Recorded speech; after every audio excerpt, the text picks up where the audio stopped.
Everybody wants to be a princess, right? Everybody wants to be a royal blood. Or so I was told.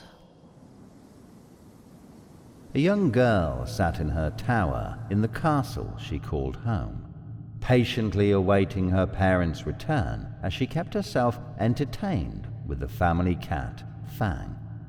She poked at the feline's exposed bones. Such a strange little animal.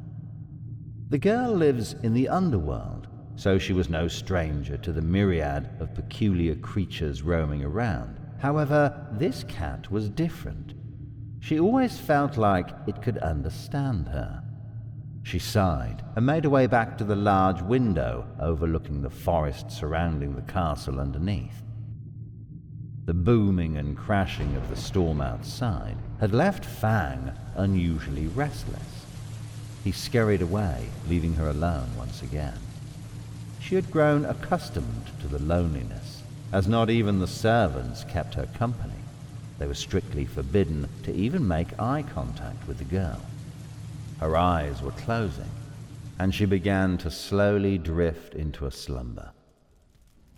Suddenly, her window was illuminated by a bright, mysterious red. She rubbed her eyes and peered outside. Fire? On a stormy night? Her eyes shot open and her body turned cold.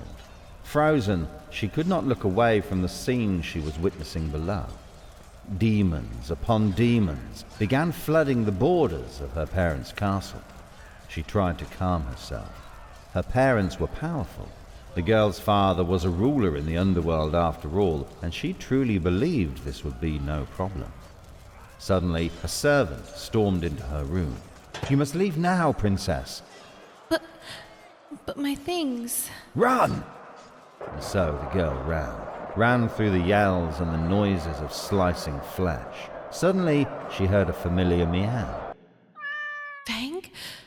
I can't leave without him. The girl stopped in her tracks and looked around, trying to hear where the desperate cries of her beloved cat were coming from. It appeared to be coming from a room on the left, the dungeon, away from the exit, away from safety. She felt an evil aura radiating from the crevices of the door. Hesitant, she opened the door to the dungeon where the cries were coming from, and was greeted by a cold, dark room filled with chains and skeletal remains. Fang sat in the center of it all. He was in no distress at all.